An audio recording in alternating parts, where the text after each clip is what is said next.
Hello hello, j'espère que vous allez bien. Aujourd'hui on se retrouve pour un vlog lecture, mais il est un petit peu particulier puisque mon ami Two Ropes, que vous pouvez aller voir sur les réseaux sociaux, m'a invité à faire une sorte de challenge littéraire. Donc anciennement son pseudo c'était Mangavi et il aime beaucoup les mangas. Comme vous pouvez l'indiquer, son pseudo aujourd'hui se diversifie un petit peu, mais il m'a proposé de faire une sorte de nouveau concept sur sa chaîne dont le principe est d'échanger en fait des mangas.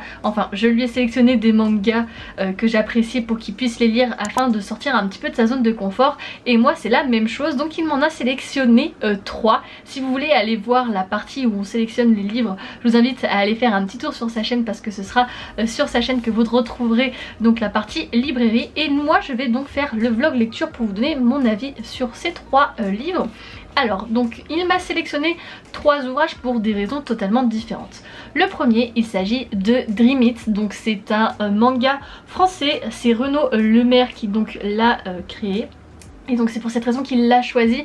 Je pense que c'est celui que je vais le moins aimer. Je vais essayer de pas partir avec des a priori, mais en fait c'est beaucoup de...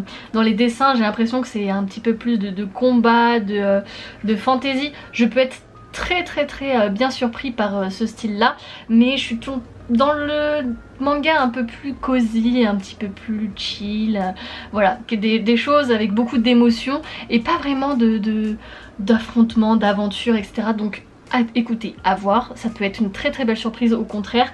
Donc voici donc le premier. Ensuite il m'a choisi un manga que je connaissais, que j'avais déjà entendu parler. Il s'agit de Blue Flag qui est écrit par Kaito. C'est l'histoire il me semble de lycéens et ça a l'air tellement tout doux, poétique et mignon à la couverture. Là j'ai vraiment pas lu en fait les synopsis, hein. C'est vraiment le concept, c'est de les découvrir en fait. Et du coup je juge carrément à la couverture et des très lointains souvenirs que j'ai pu avoir de certaines revues. Donc voilà, en vrai j'ai hâte. Je pense que je vais peut-être commencer par celui-ci en réalité. C'est celui qui me donne le plus envie en tout cas. Et enfin un dernier n'est pas des moindres puisque nous avons un très gros ouvrage. Celui-ci c'est pas vraiment lui qui l'a choisi, il a été guidé par son libraire.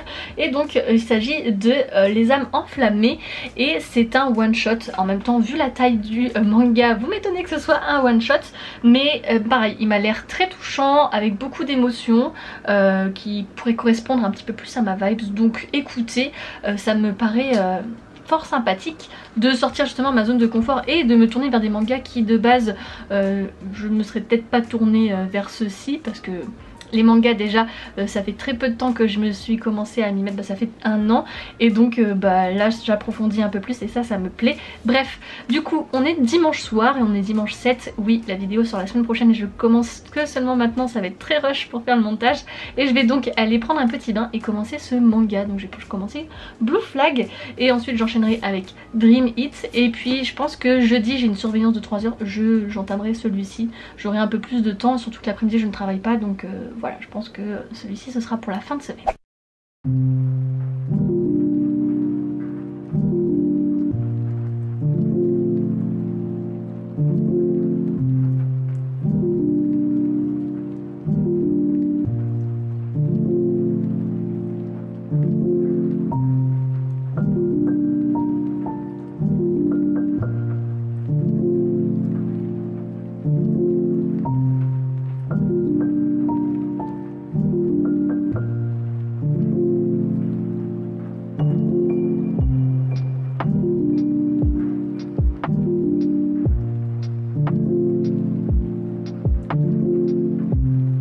Petit point lecture puisque hier j'ai terminé Blue Flag que j'ai adoré, franchement c'était une très belle lecture. Je me suis rappelé un petit peu du scénario et du synopsis au milieu de la lecture après le chapitre 1 en réalité et j'ai été assez surprise de la fin parce qu'il y a une révélation dont je ne m'attendais absolument pas.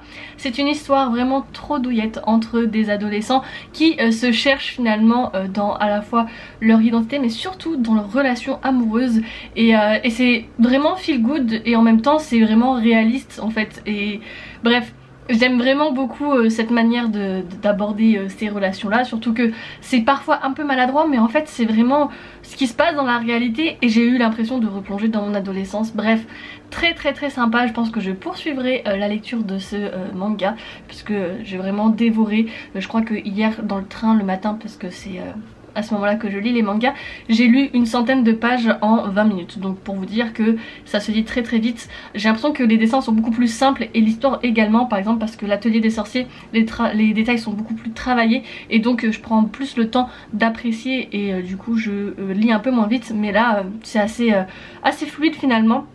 Donc c'est un point assez positif à souligner et qui n'enlève rien au charme de l'histoire.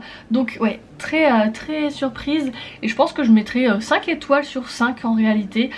J'ai vraiment aimé cette lecture et ce premier tome pour découvrir l'univers. Du coup je vais poursuivre avec Dream It que je vais commencer également dans le train aujourd'hui, que je poursuivrai en lecture ce soir et demain. Donc pareil, je ne sais pas du tout de quoi il est question et comme je vous disais au début de ce vlog, j'ai un peu d'a priori et de réticence on va dire, un peu plus que les deux autres parce que je pense que ça change totalement de l'univers dans lequel je suis. Donc je vous ferai des actualités peut-être un peu plus régulièrement parce que hier vraiment j'étais KO, je me suis endormie presque à 21 h donc forcément j'ai pas eu le temps de vous faire un retour en temps réel et donc ouais, je vais le poursuivre tout à l'heure dans le train et ce soir et demain je pense parce qu'en vrai ils sont assez épais et donc enfin celui-là en tout cas il a l'air assez épais. Je sais pas combien de pages il fait, c'est pas marqué les nombres de pages. J'aime bien quand les mangas ils mettent les nombres de pages parce que sur Goodreads je peux le mettre. Bref, c'est qu'un détail. Et puis oui, jeudi, je vais entamer La Belle Bête. Il est énorme, mais je pense qu'il va se faire vite. Surtout que mon jeudi après-midi je travaille pas, le vendredi après-midi non plus, donc j'aurai le temps.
Et nous voici déjà rendus à vendredi et j'ai terminé la lecture des mangas, mais je vous ai pas fait un grand retour.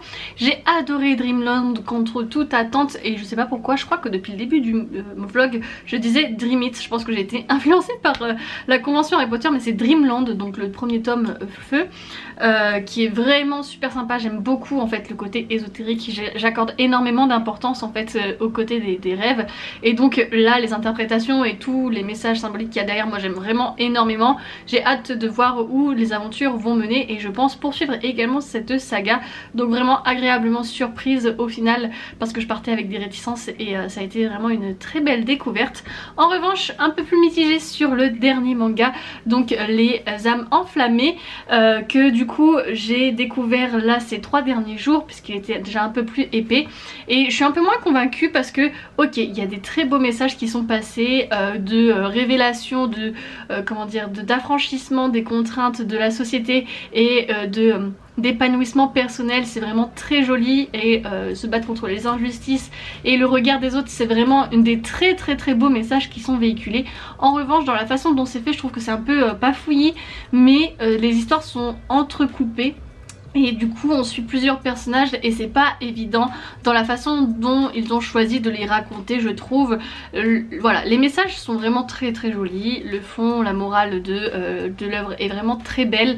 C'est juste dans la façon dont ça a été fait, j'aime vraiment suivre généralement les personnages du début jusqu'à la fin.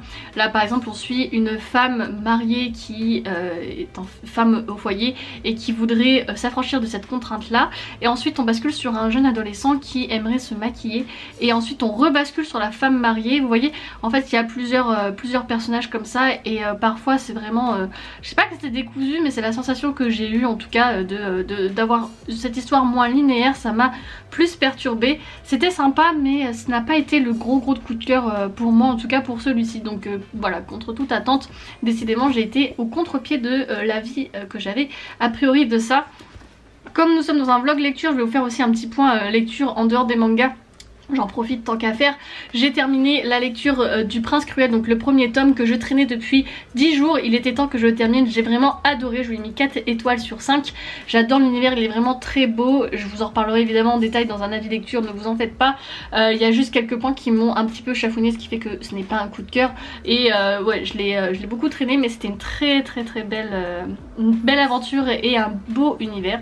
Et enfin hier soir j'ai lu la BD La Révolution Emoji et j'ai appris énormément de choses parce que c'est une BD documentaire, donc vraiment ultra sympa, que j'ai reçu en service presse de la part donc de Page Turner et de Bayard Graphics. J'ai vu les auteurs en zoom et c'était vraiment ultra intéressant de voir en fait tout le questionnement qu'il y a autour des emojis qu'on utilise au quotidien et tout ce qu'il y a comme message un peu subliminal, le fait qu'on puisse être inculpé et qu'aujourd'hui les emojis puissent être des preuves pour des enquêtes, comment la vision des emojis, tout ça, comment en intégrer des nouveaux, bref, très intéressant. Franchement si le sujet vous intéresse, je vous invite grandement à vous pencher dessus, même pour une culture geek un peu générale. Je trouve que c'est vraiment super sympa. Voilà, j'ai vraiment apprécié également ma lecture. Bref, en tout c'est quand même 5 livres que j'ai terminé de lire cette semaine, donc c'est quand même pas mal on va dire.